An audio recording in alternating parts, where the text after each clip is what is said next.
Episode 15, Chapter 14, Somewhere Over the Rainbow.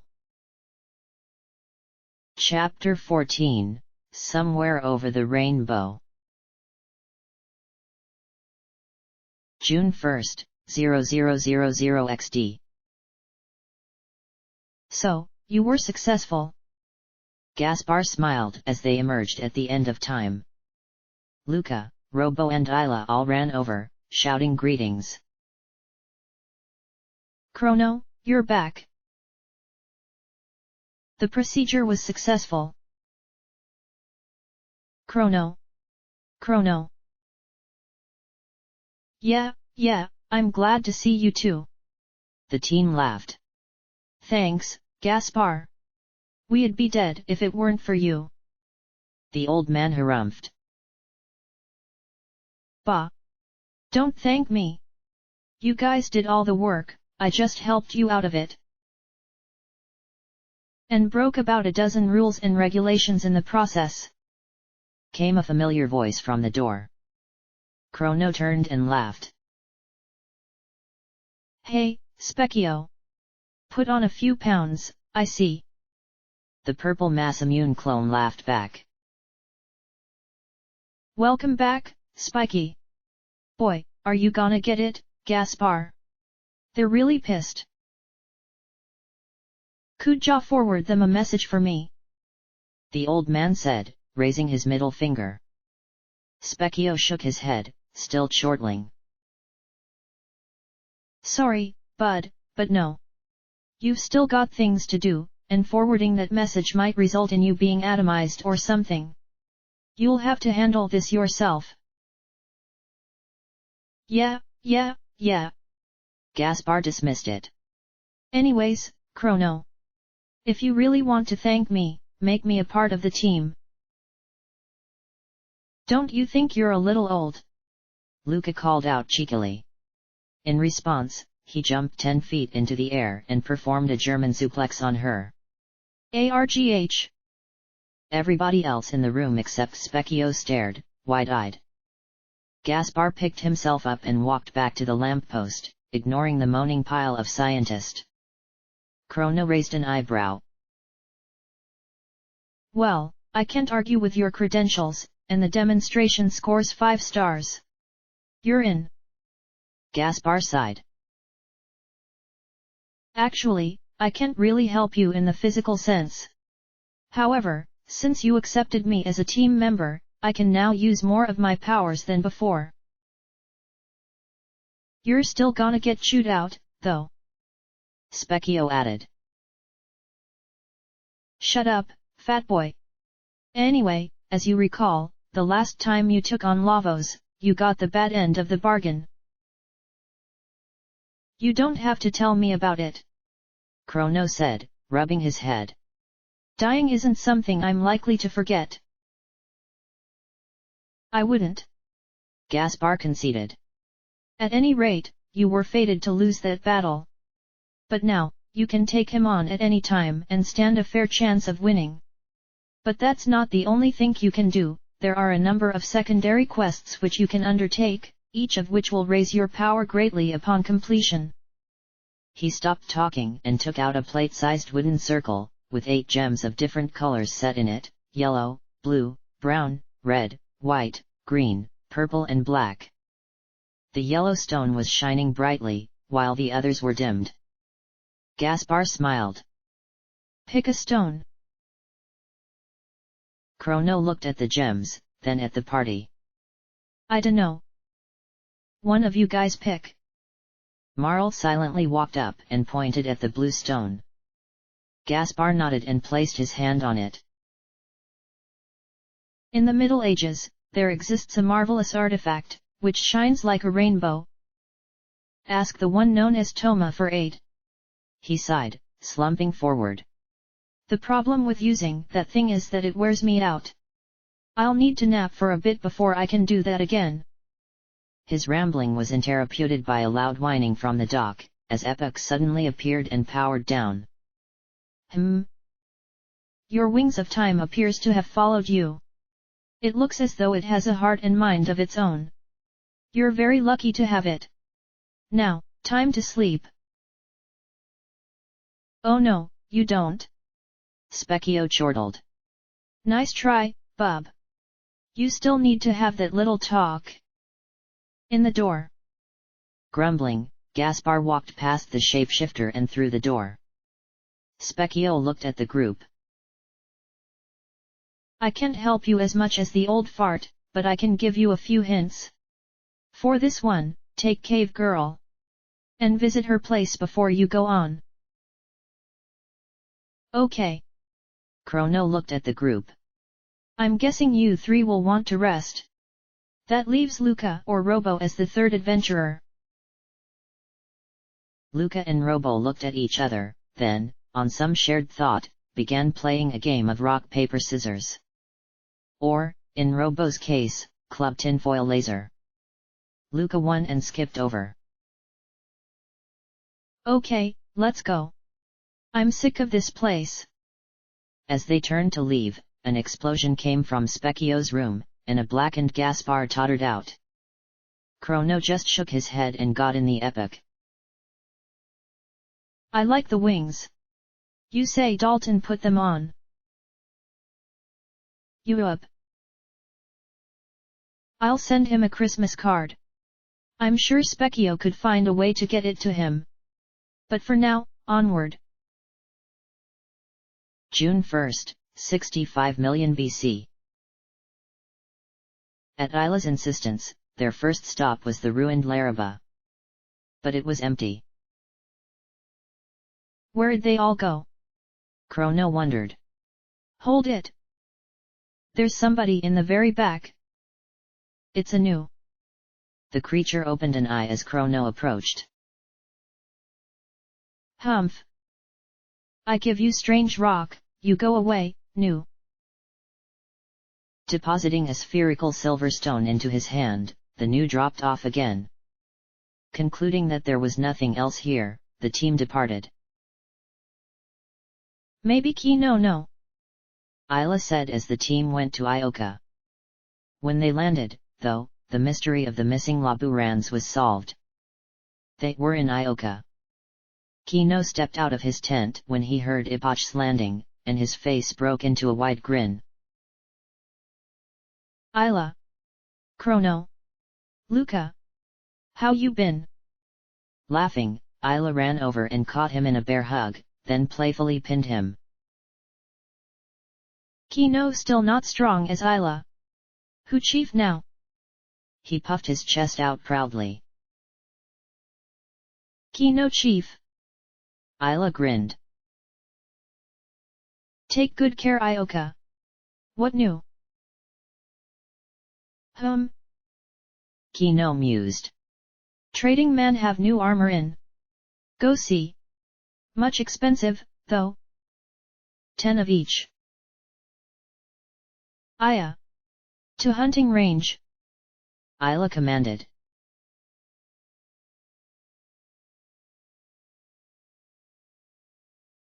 Why are we doing this again? Luca asked as she shot a green frog.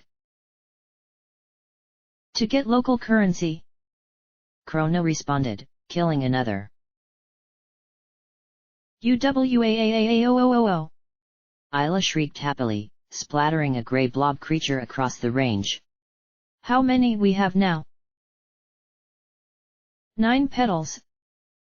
Chrono said slowly. 8 fangs. 8 horns. And 9 feathers. Luca suddenly perked up and tiptoed away. A moment later, they heard her voice. This is a stick-up. Drop it all and run.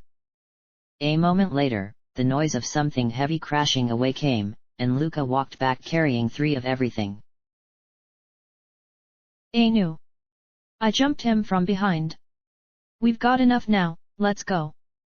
They walked back to Ioka and went in the trading hut, where they traded 10 of each item for a suit of armor made of pure ruby.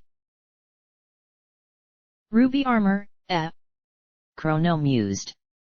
Looks like we'll be dealing with fire. Good thing we got this, then. It won't be as good as the red vest and mail, but there's 3 of us and 2 of them, so now we're all fire protected. And we got a weird silver stone and a few leftover hunting ranged things to boot. Now, let's get on with it. June 2nd, 600 AD. Where is he? Chrono yelled angrily. They had checked the bars in truce, Sandorino, and Por, and no Toma. Luca snapped her fingers. Chorus. We forgot to check Chorus. Chorus was a town on a large island in the far southeast. They flew the epic there and quickly located the bar. As they entered, a familiar face turned around. Hey, kid. Long time no see. Toma gestured at the empty stools next to him, and the group sat down. You guys are quite the talk of the world. Oh. Chrono asked idly. Toma snorted. Yeah, 50 to 1 odds say you died when you blew Magus's castle into orbit. Lucky for me, I bet on the long shots. So, whatcha here for? We're looking for info on the rainbow shell. Toma's expression darkened. Hey, bud, I already got dibs on that claim. He thought for a moment. Tell you what, though. This is a dangerous expedition. If I die on it... He produced a black bottle. Pour this on my grave. The explorer got to his feet. I'll be leaving now. See you later. Chrono frowned, looking at the bottle, and by the time he realized Toma had left them with the tab again, it was too late. June 2nd, 1000 AD. If memory serves me correctly, Toma Levine was buried on a cape west of Chorus. Here we go. Luca pointed downward, and Chrono landed the epic. They were on a cliff with a beautiful view. At the far end was a single tombstone, faded with age. Chrono could barely make out the encryption. The great explorer, Toma Levine, rests here. September 16th, 555 June 3, 600. He died on the next day. Luca said incredulously. Chrono shook his head sadly. Toma wasn't kidding when he said the place was dangerous. Let's get to this. He uncorked the bottle and poured it over the grave. Isla ran over and sniffed it. Smell odd. Like rotten skins. A moment later, something came out of the ground, to everybody's surprise. It was the hazy, indistinct form of Toma.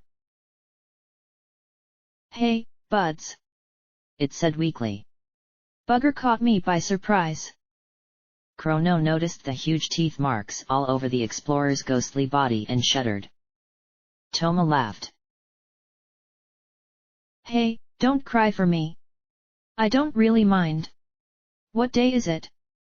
Chrono told him, and he said something that would have sent Marl into a dead faint. She's. Quick, you guys, get back to 600 AD. I die at roughly noon tomorrow, and when I do, the whole cave collapses. He walked up to the edge of the cliff. See that island way out there? That's the location. It's called the Giant's Claw. Thanks, Toma. Chrono said. The explorer smiled. If you wanna thank me, then go and see if you can keep me from getting chomped. Being dead isn't that bad, but I wish I could live a few years more. Okay. We'll do all we can to keep you from dying so you can tell us this. Luca said with an absolutely straight face. Chrono glared at her. Isla, knock that little nuisance around, will ya? Toma began laughing as the cave woman dived on the scientist. You guys are a laugh riot. See ya in 400 years. With that, the spirit did a backflip over the cliff and was lost from view. June 3rd, 600 AD. So this is the giant's claw, Chrono said as they walked through the long dirt tunnel. Hey, a piece of paper. The teen bent and picked it up, reading what was written. Damn it, this place is a dead end. The only way left to go is those holes. Maybe if I fall in on purpose. Yes. Toma's already past this area. We've gotta catch up to him. Luca, what time is it? 9 a.m. We've got 3 hours. The group ran forward, then simultaneously put on the brakes, startled. Tyranno. Lair. Azala place. Isla said softly. They were in Azala's throne room. Luca frowned. Lavos's impact didn't destroy most of it, it just pushed it underground and out of the way. I wish I knew what they made it of. She skipped forward and sat on the throne. Look at me. I'm Queen Lucazela. Isla was rolling on the floor laughing. Chrono shook his head, laughing himself. Very funny. But for every minute we spend here, it's another minute that may be too late for Toma. Come on. The next room was a crossroads, they could go left or right. Left. Chrono decided, and they began walking, only to stop as a thundersaur and 2 runners came out. They're zombies. Luca noticed. Much stronger than normal. Okay, then. Lightning too. Chrono grinned as the Gigasaur and the 2 leapers absorbed the attack. The leapers went down, but the Gigasaur grinned, then sent it back at them. Ow! Bastard! Luca spat and hurled a napalm down its throat, causing it to explode. Chrono groaned. Damn it! Looks like those things have learned to retaliate over the centuries. Let's go on and hope we don't meet many more. They went on and down a set of stairs, then into the next room, a dead end. There was half a rope ladder hanging down from overhead, but no way to reach it. Luca sighed. Okay, we go back and take the right fork. They did so, but as they were about to go in, there was a screeching from overhead, and zombified avian REXS dropped down. Isla let out a war whoop and began spinning wildly. What is she doing? Chrono wondered. The question was answered when tall tornadoes spun out from her and slammed into the enemies, violently smashing them into the walls. The other 2 stared. But I thought she had no magic. Luca was the first to recover. Specchio said she had some abilities in mysticism. This place is from her time, and there's a lot of mysticism energy here. Stands to reason she'd find a new technique. Isla grinned at them both. Isla strong. Isla make death wind. Isla find strange explorer man. Laughing, she charged ahead, and the other 2 followed. Running on all 4s, Isla accidentally trod on a floor switch, dropping a pair of zombie apes in. Before they could move, Isla hit one with her charm spell. A golden bottle flew out from its paw, and the cave woman grabbed it, handing it to Chrono. The teen's eyes went wide. Is this what I think it is? Luca slowly nodded. Yeah. It's a megalixir. Do you think the other would have one too? Hey, Isla, hit the other. The cave woman nodded and performed the trick again, and another megalixir emerged. Chrono suddenly noticed an outline on the floor under the apes, as well as another button. Grinning, he stepped on it, and the floor opened beneath them, dropping them in holes. Chrono looked over and winced. It appears falling is not good for those who are rotten. Let's get going. Up ahead was one of the lair's skull doors, but it led to another dead end.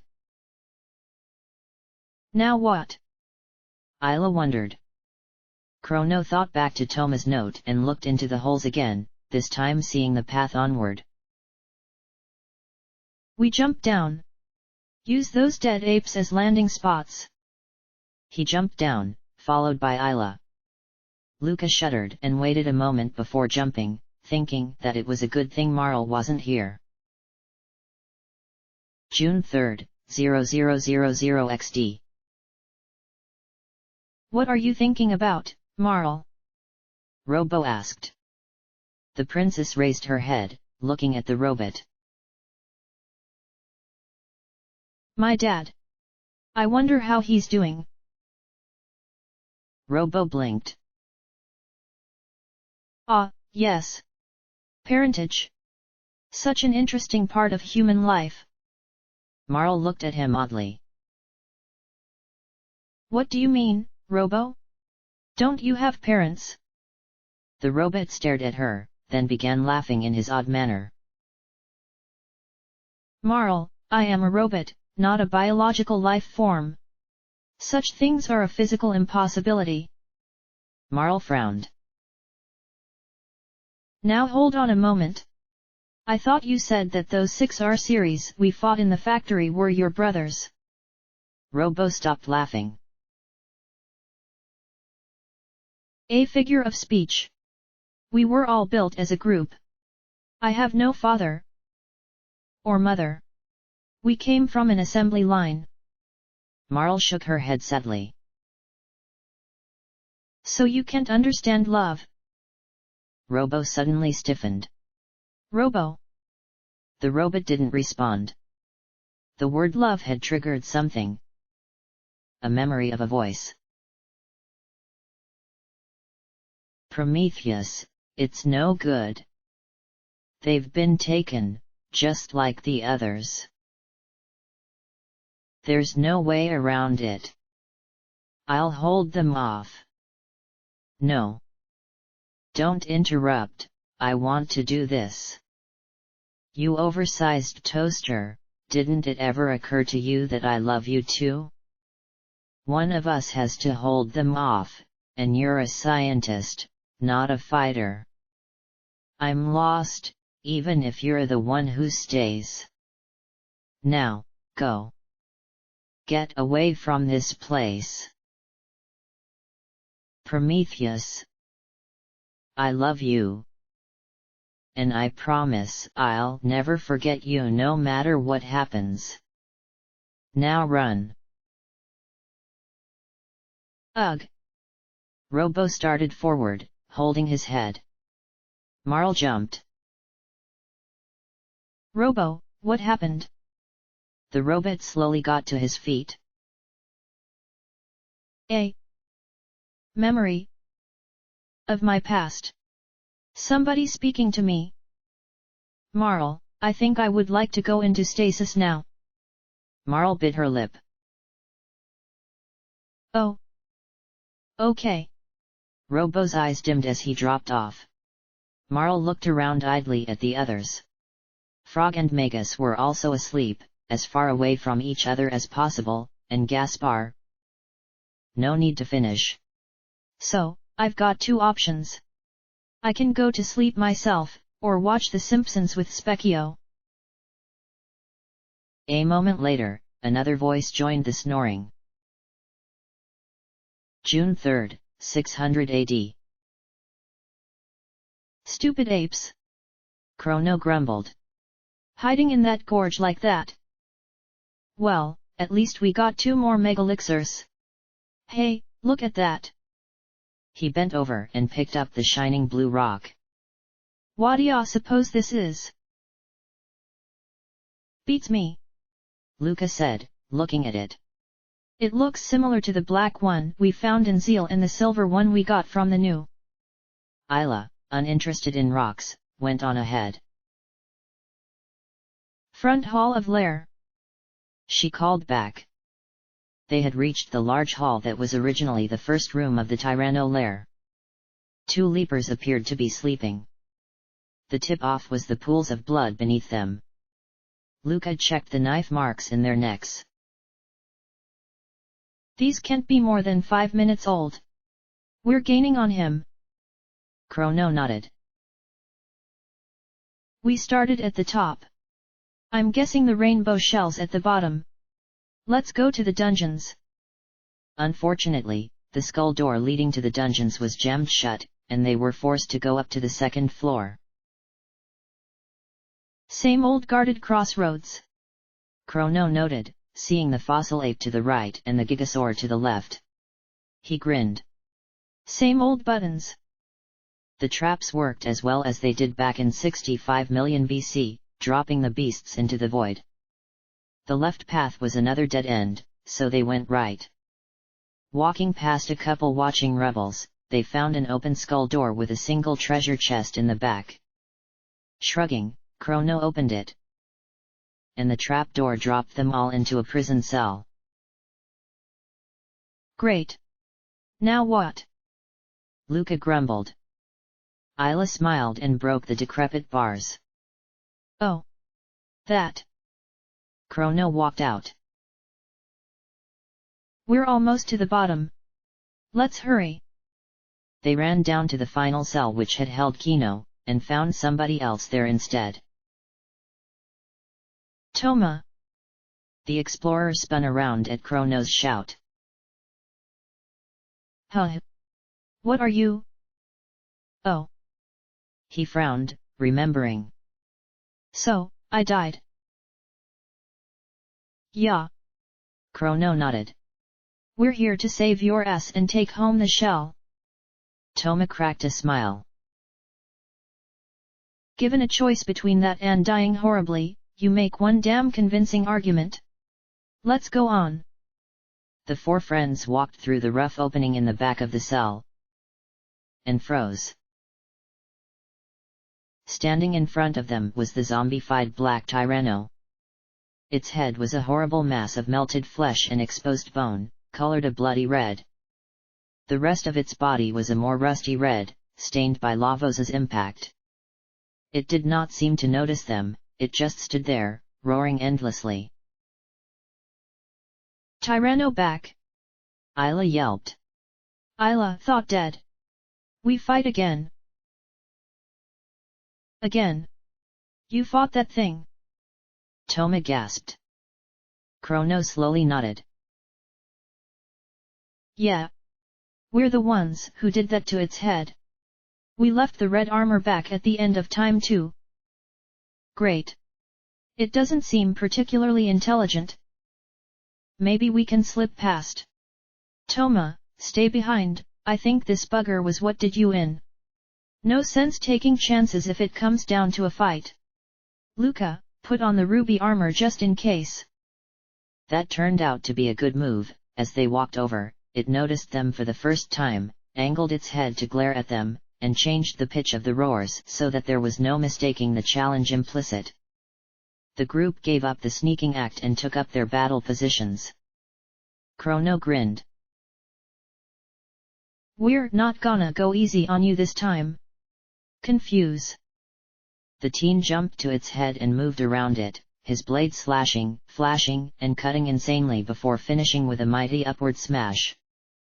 The Tyranno roared and began glowing slightly. Chrono went pale at this. It's charging up that massive flame attack. Hurry and kill it. Isla responded by hitting it with a charm spell, bringing out a red mail. Chrono shoved it on and smiled at Luca.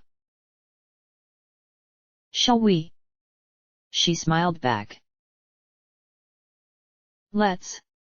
Fire sword too. Chrono's flaming blade worked just as well as it had on Dalton. Isla smiled and tossed out a tailspin, battering it with wind, followed by another confuse. But all of their attacks had not been enough, and now they faced the zombified dinosaur's fury. With one more roar, the rust Tyranno spewed waves of molten lava. Chrono was protected by his red mail, but the other two heroes were scalded horribly. As soon as the attack ended, Chrono jumped up. Luminaire. As he floated in place, a massive green globe of lightning energy formed around him, then slowly opened, releasing massive amounts of energy. Chew on that, you, arg! The furious Tyranno snatched him up in its awful jaws and began slowly chewing, crushing him. For a moment, it looked like the end. But then it opened its mouth to roar in pain, dropping Chrono, as the throwing knife thudded straight into its right eye. Try to eat my friend, who just saved my ass from you, will you? I don't think so. Toma snapped, before throwing his other knife. Even though the explorer had only one eye, his aim was still a marvel, and a moment later he outnumbered the Tyranno in working eyeballs. Luca and Isla struggled up. Thanks, Toma. This ends now. Firestorm! Isla's tailspin and Luca's fire too mixed into deadly, spinning pillars of flame that ripped through the Tyranno like a scythe through wheat. As its neck was burned away, there was a split second in which the head began to fall, followed by a blinding explosion which completely blocked all of their vision. When they recovered their sight, the only remnants of the ancient Tyranno from an era long past were dark red stains on the floors, walls, and ceilings. Hey, look! Toma called out. Behind the battle site was their goal, the rainbow shell. It was a good 10 feet on any side, and appeared to have been used by a nautilus-like creature. It sparkled with every color of the rainbow, and glimmers of light played along it endlessly. They all stared at it for several moments, taken aback by its beauty. Isla was the first to speak. Pretty shell. We carry back. They gathered, one on each side, and attempted to lift it, but it was far too heavy, even for all of them. Damn! We found it, but we can't take it back? That sucks. Luca voiced her opinion. Toma frowned. You guys are friends with the royalty, right? Why don't we go ask them for help? Chrono slowly nodded. Sounds like a plan.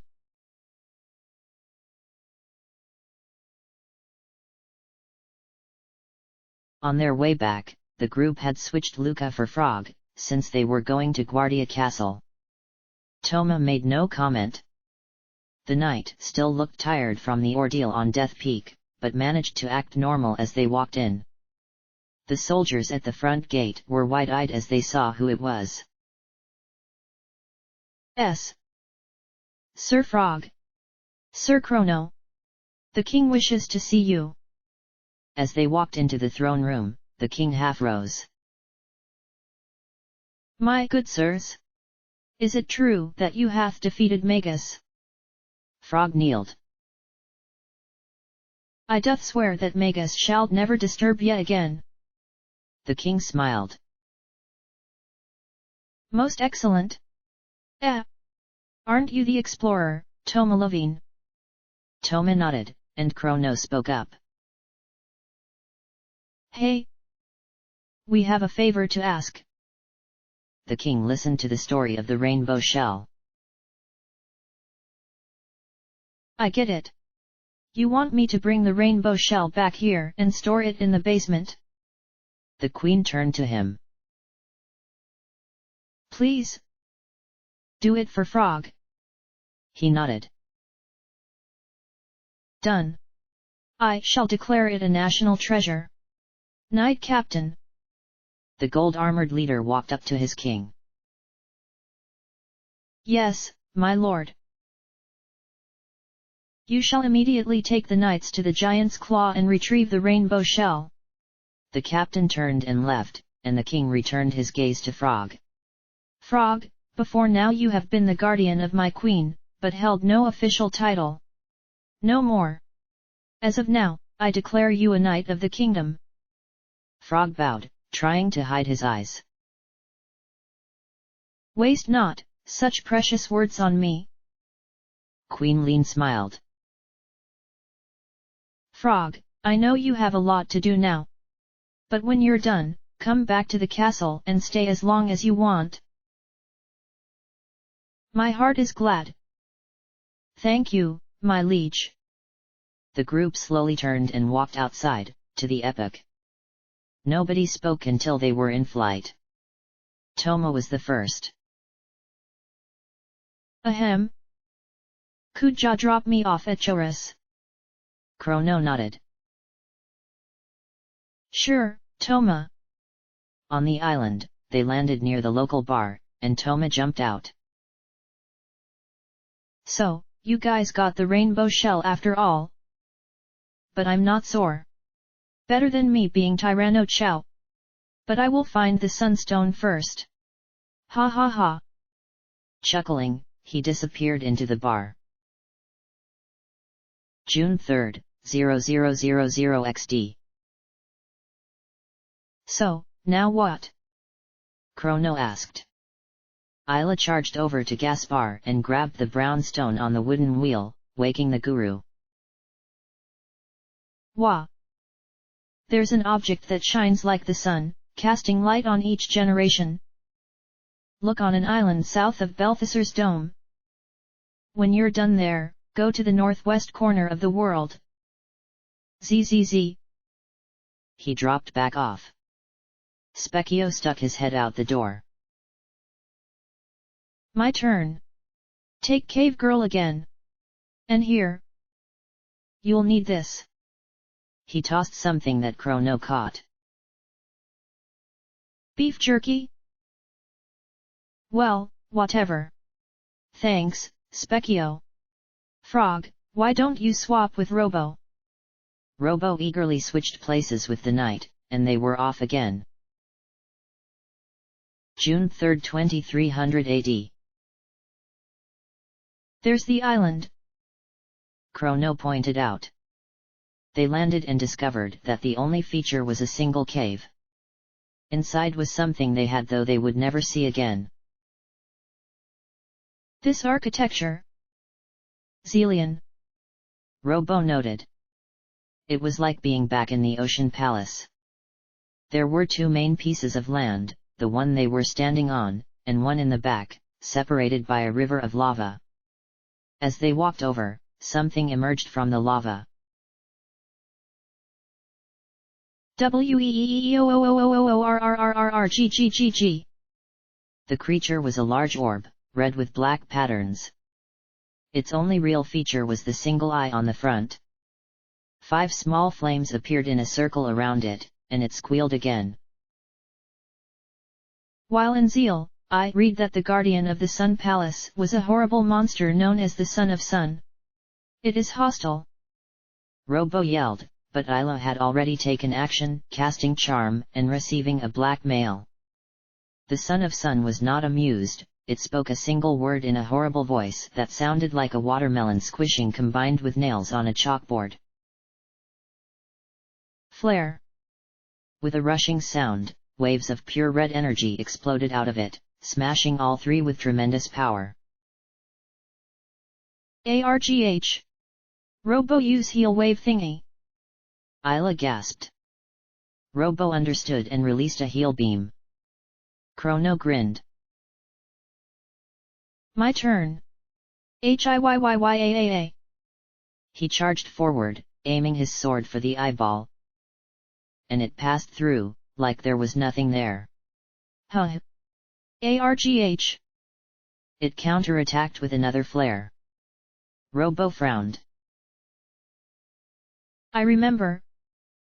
The Son of Sun's essence is in one of the flames. The others are decoys. Oh, pardon me. Heal beam. Isla charged forward, bashing a flame, which exploded, knocking her back. Chrono ran forward and tried a second, with a similar reaction. It was Robo who found the correct one. When he attacked the third, there was no explosion, and Son of Sun squealed in pain. Chrono and Isla immediately began concentrating on that one, and Son of Sun took several hits before screeching again. Roulette shuffle. As it commanded, the flames spun around wildly before stopping in new positions. They quickly discovered that no matter which attack they used, it always did the same damage to Son of Sun, so they just stuck to their regular attacks. Wide-range spells turned out to be a definitely bad idea, Chrono's luminaire brought retaliation from all 5 flames as well as Son of Sun. Slowly but surely, they whittled away at it, dodging or healing its shadow beam attacks. After the 3rd roulette shuffle, Isla noticed something.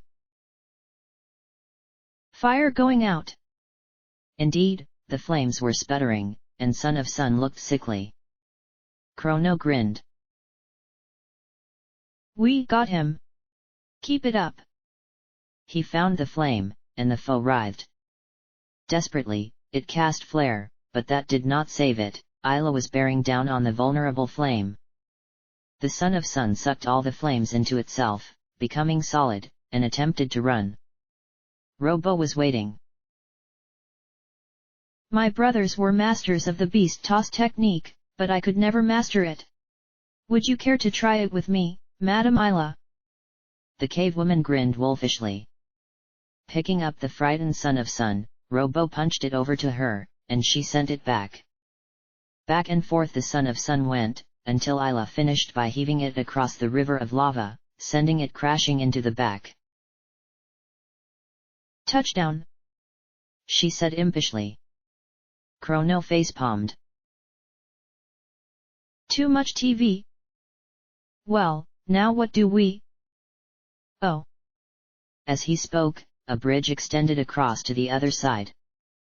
They went across and up the several stairs, where the Son of Sun laid, violently trembling. Chrono walked up to it. Had enough. It responded by releasing a flash of light, and was gone when vision returned. In its place was a perfectly smooth, dark jewel the size of a football. Robo picked it up. This was a sunstone. But it is unpowered. However, if we expose it to constant sunlight for approximately 65.2167 million years, we may be able to recharge it. For now, let us call it a moonstone. Chrono smiled. Okay.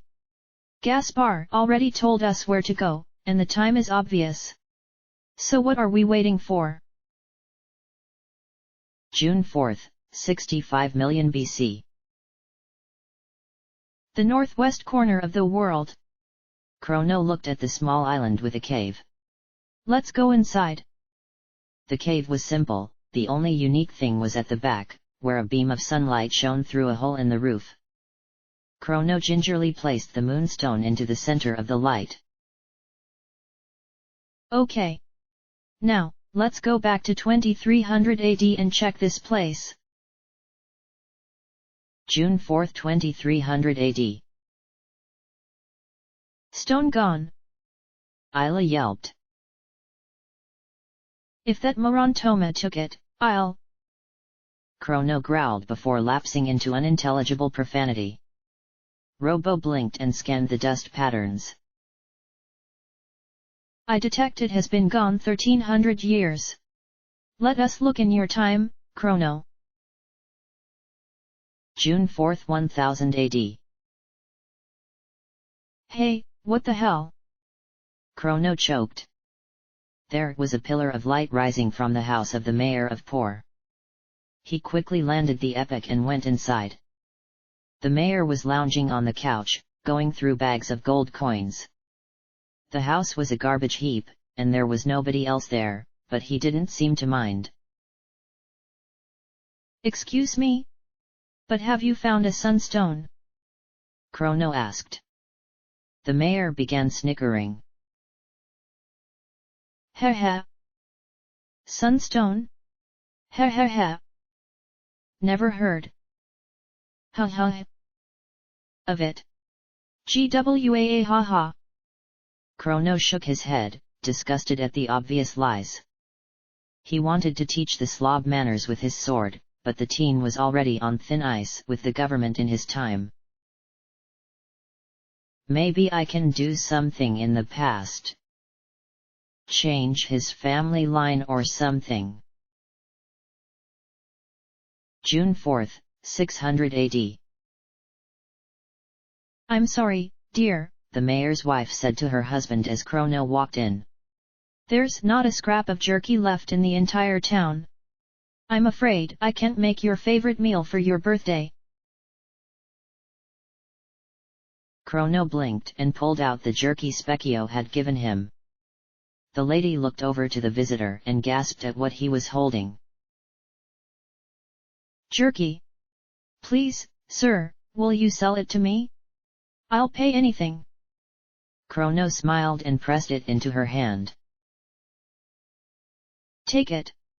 No charge. The woman stood as if frozen. You're giving it to me? For free? I thought there were no kind people left in this world. How can I repay you? Chrono had an idea. If you really want to repay me, then make sure you teach your children how important generosity is, and have them teach their children. The woman smiled. Oh, I will. I hope someday my children are as generous as you, sir.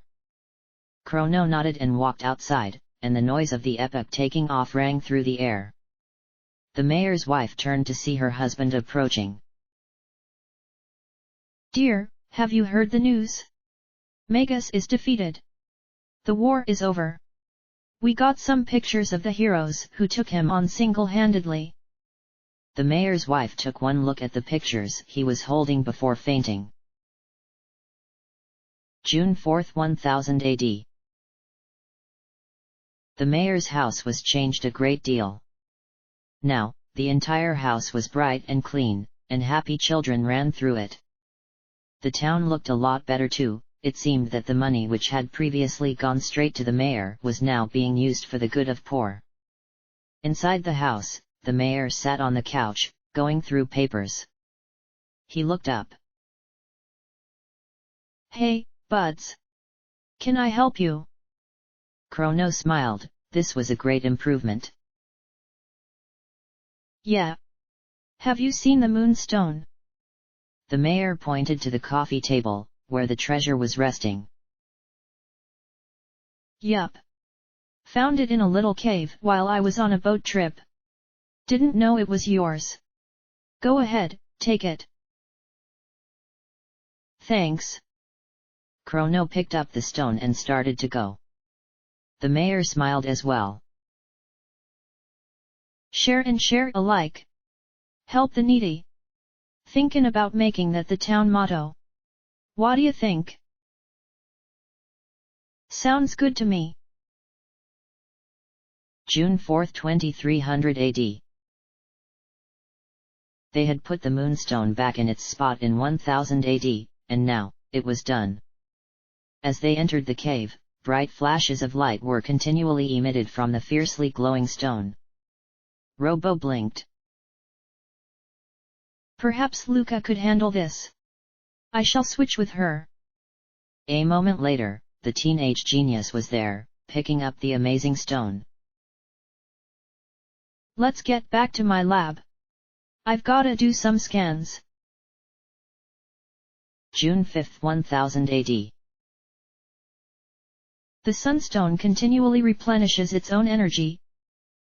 Luca murmured as she read the readout from the large, cylindrical machine the stone was in. I can drain 97% of the energy without critically damaging it. It'll recharge itself.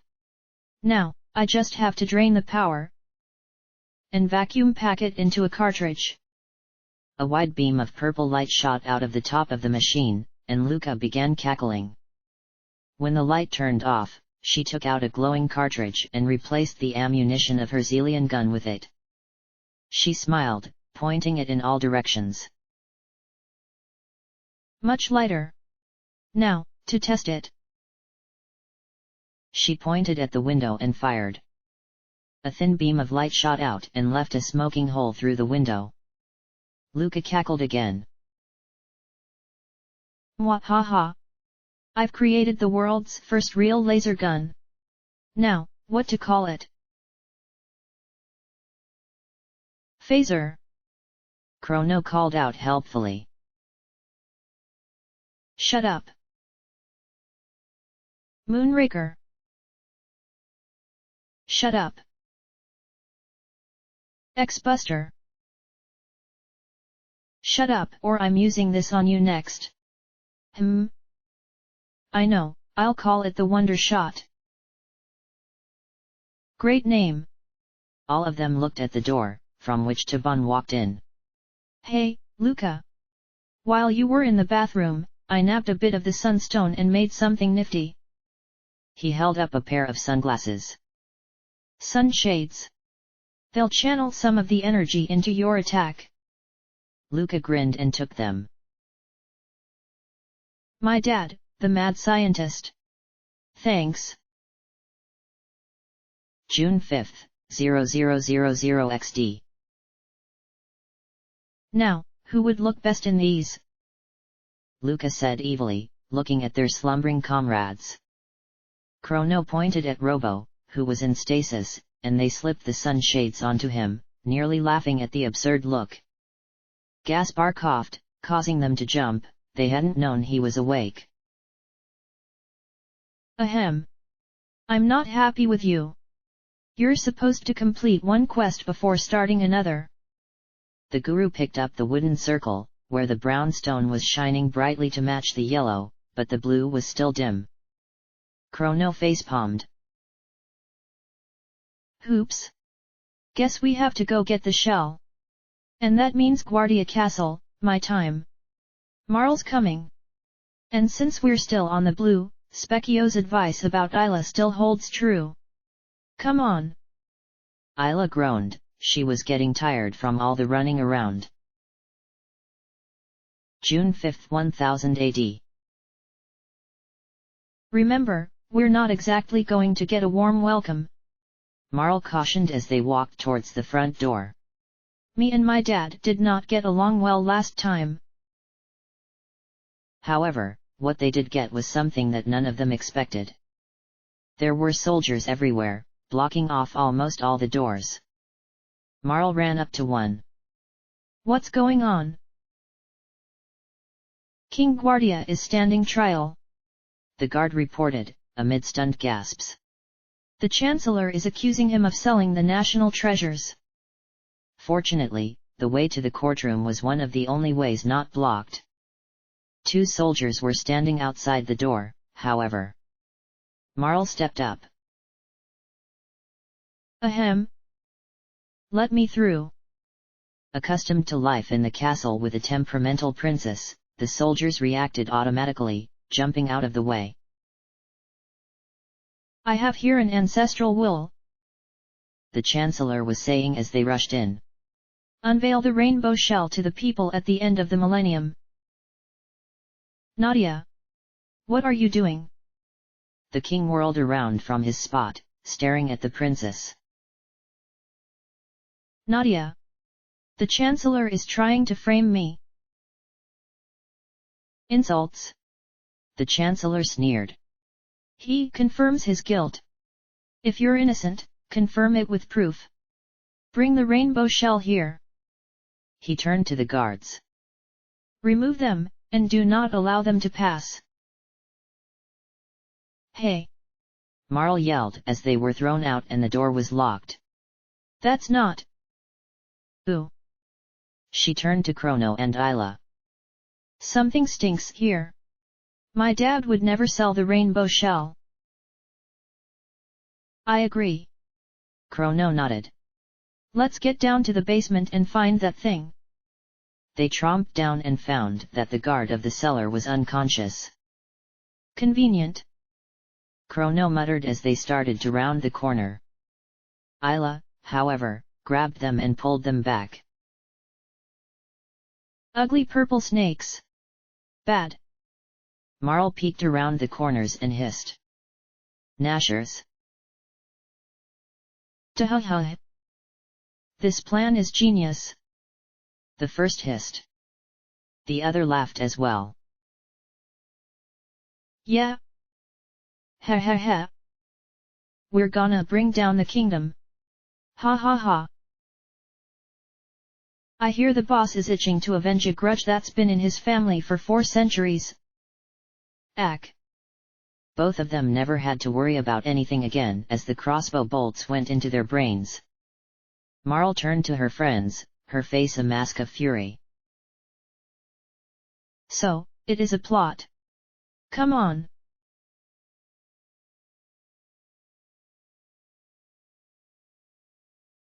I admit it. I bought the rainbow shell from the king. The merchant said, eyes down. He said he needed the money. Lies. King Guardia shouted. I've never seen you before. The judge banged his gavel. Order in the court. The merchant walked over to the chancellor before leaving. He. Did I do well? He whispered. Perfect.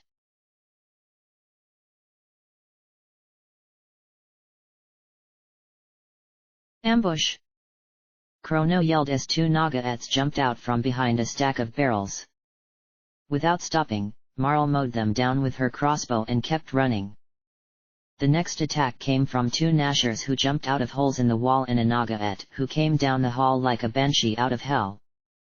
Their momentum kept their corpses moving for a good while even after their death. Finally, they reached the door at the end of the hall, and burst through to find the rainbow shell waiting for them. Chrono looked at the thing. You realize there's no way in hell we can lug this all the way back up to the courtroom. Marl wasn't listening. There's a piece of paper attached to this. She picked it up and began to read. Dear Marl, I know that times will be tough between you and your father. But you have to remember that despite all the arguments, despite the fights and screaming and tantrums, the two of you are still father and daughter. That is a tie that can never be broken. You must remember that. If you're reading this, it means that it's time for the two of you to be reconciled. Make the family proud. Queen Guardia XXI, Lean. Marl slumped forward, her eyes shining. Isla stepped over and helped her to her feet. Isla see before. When baby dinosaur grow big, leave nest. Now Marl want to leave nest too. But Marl still young. Maybe not time to leave nest yet. Malra slowly smiled. Yes. Come on, we have to go save my dad. Chrono walked up and looked into her eyes. Marl. I promise you I will kill whoever is behind this. Marl smiled and kissed him, her face gentle for a moment before it hardened. Not this time, Chrono. This time, he's mine. The red-haired teen nodded silently, then turned and slashed at the rainow shell's edge. A single shard flew off into Marl's hand. That's all the proof we need. Come on.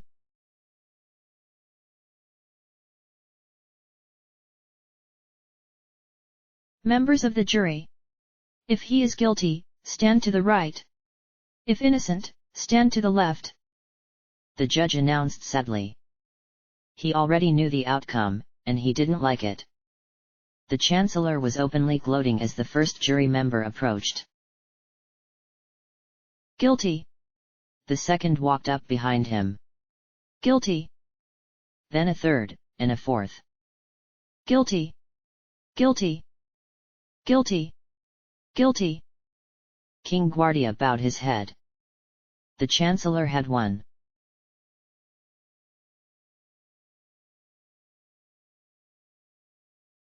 Come on. Let us in. Marl screamed. The guards shook their heads reluctantly. I'm very sorry, princess, but we have been ordered to not let you through. Marl gave them her little girl look, the one she hadn't used in years. You won't reconsider? Please. They couldn't look at her. No, princess. Phooey. She walked back to her friends. There is one other way. A secret passage. Let's go to my room. And woe betide the guard who gets in our way. Chrono growled. Isla just grunted as they all ran off. The guards looked at each other. We should probably stop them. No, we've been ordered to guard this door. Nothing about chasing them. The Chancellor will be pissed. I don't think so. I think those three will beat him. And as long as they're not using this door, it's none of our business.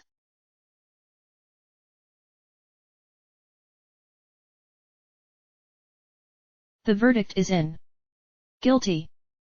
The Chancellor announced triumphantly. He walked over to the king, not seeing the figure moving around behind the massive stained glass window in the back of the courtroom. He fought the urge to dance at the look on King Guardia's face, and instead lifted the crown off his victim's head. The Guardia line is no more. I hereby crown myself. Shut up. Everybody stared as Marl exploded through the stained glass window with a terrific shattering noise. The princess landed in front of her father and turned to the judge. I have the proof of my father's innocence. She held out the rainbow shard for him to inspect. Yes, yes it is. The judge turned a glare to the cringing chancellor. This is the second time something like this has happened. I think you owe us all an explanation. Well, you see. Heh. The Chancellor began backing away as Chrono and Isla climbed down. He stopped quickly when Marl pointed her crossbow at him. Your little scheme is over, Chancellor. She hissed from between clenched teeth. The Chancellor looked nervous for a second, then suddenly started laughing uncontrollably. Hee. It's not the scheme you think. I'm doing this to avenge my ancestor. Marl's eyes grew wide as information poured into her brain. No. Impossible. The Chancellor laughed insanely and began spinning. Nothing is impossible, my dear. Super Ultra Presto Transformo. The spinning grew faster, and lightning bolts danced around him. What's going on? Chrono shouted to Marl. Who is he? A descendant of the first real opponent you ever faced. With a flash, the Chancellor assumed his true form. A giant blue bug-like monster. Feel the wrath of Yakra 13.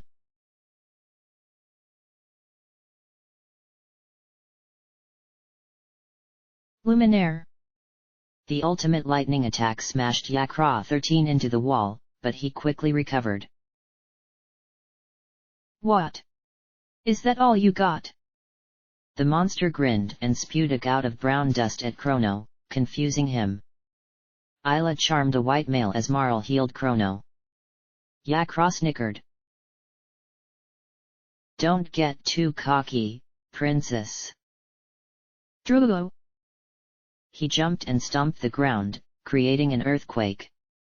Chrono jumped forward and performed a confused technique, then was slammed against the wall by Yakra's counterattack. Marl shot at him while trying to puzzle out how she could be talking to him mentally. Yakra turned to her. Yes. You have the same gift that all your ancestors did. You're the strongest, even more than that wreck that Leargh. He broke off as Isla picked him up and threw him into the wall. Marl shot an ice 2 to Chrono, who turned it into an ice sword 2. Why are you doing this to me? Because the Guardia line was responsible for my ancestor's death. Yakra screamed. For that, the royal family must die. Hey, bug boy. I got a zapper right here. Luminaire. The attack did much more damage this time, and Yakra had to struggle to get back up. Playtime is over, princess. Mwahaha. My ancestors remembered which of our attacks you humans hated most, and concentrated specially on it.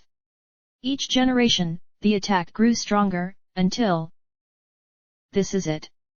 Needle Spin, version 13. Huge quantities of deadly needles emerged from Yakra's back, showering the group.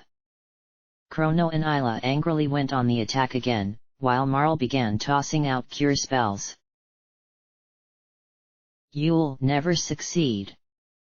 Never. Mwahaha. Foolish girl, I already have.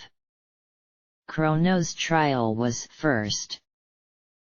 That stupid brat was just the tool I needed to drive the wedge in between you and your father. Then you came back, and you were stupid enough to believe the lies I told you about your mother. From that point, I wasn't exactly sure what to do next, but you solved the problem for me when you went and cussed out your dad. Now, the both of you will die hating each other, and my revenge will be complete. Needle Spin, version 13. The needle attack slammed into the group again, and Chrono and Isla went down. Marl stayed up, unmoving. Ah! Bastard! Marl screeched, running forward. Yakra laughed, the brat was coming right to him. Come on, little girl. Shoot me. Ugh. Marl had smashed him right between the eyes with her crossbow, stunning him momentarily. She took advantage of that moment and held her hands out right in front of his disgusting face.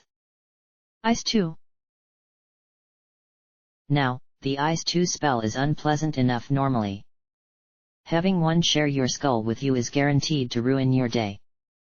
At that moment, Yakra discovered an entirely new meaning of brain freeze. But Marl wasn't done yet by a long shot. As Yakra arrived, she took out her crossbow and began pumping shaft after shaft into her foe. Chrono and Isla had gotten back up, but neither of them made a move. They just watched as the princess turned her hated foe into a pincushion, Rambo style.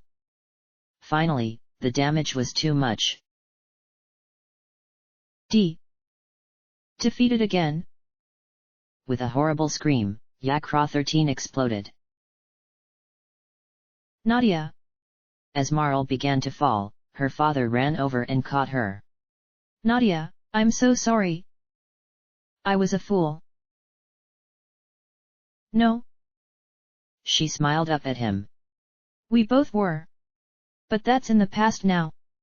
The one who was really behind this is gone. The king glanced over at the arrow-riddled remains of Yakra 13 and couldn't help but agree. Yes. But I was still bullheaded. If Eliza could see me... Marl's breath caught for a moment. Father. What was mother like when she... The king lowered his head. She was happy. She said something odd to me at the end. One day, Nadia will bring her loved one to meet you. Accept him. You were there too, but you were too little to understand what was happening. You ran around, laughing. Mommy, Daddy, it's fun having all of us here together. Eliza was happy, seeing you like that, and she left us peacefully. Marl stared at the wall for several minutes, then slowly looked over her shoulder. I used to call you Daddy. You did. Marl walked back and kissed her father on the cheek. I'm sorry, Daddy.